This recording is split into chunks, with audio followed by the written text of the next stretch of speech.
Dans les rues de San Francisco, au petit matin, se joue un étrange ballet. Autour des poubelles, des sans-abri s'affairent. Au pied de Bernal Hill, Robert a ses habitudes. Chaque jour, le même parcours, à la recherche de précieux déchets. Qu'est-ce que vous cherchez là-dedans ? On peut à peu près tout prendre pour le recycler. L'aluminium, c'est le plus rentable, 1,76 $ la livre. Le plastique transparent, c'est 1,07 $. Et ce type de plastique rigide, c'est seulement 30 centimes. On dirait que celles-là ont déjà été faites. On va aller voir ailleurs. Depuis quelques mois, Robert ne trouve plus de travail à la journée sur les chantiers. Alors c'est comme ça qu'il survit.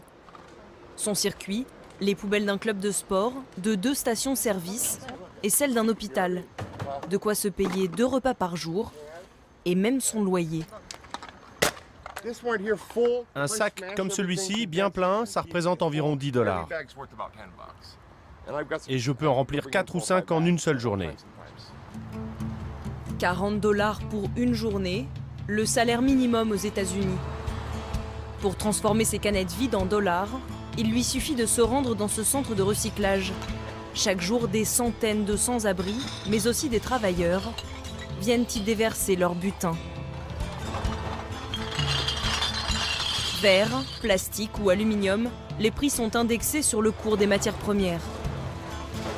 Number 1 plastic.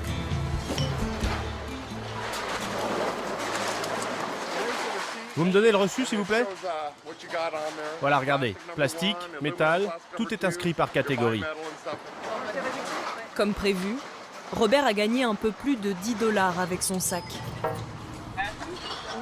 Lorsqu'il a ouvert ce centre en 2010, Hassan, le gérant, n'avait que 2 employés.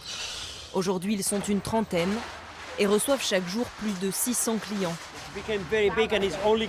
C'est devenu une grosse activité et ça ne fait qu'augmenter. Ce n'est pas prêt de s'arrêter car tout est tourné vers le recyclage maintenant à San Francisco. Les gens trient de plus en plus et il y a même des gens qui viennent en famille.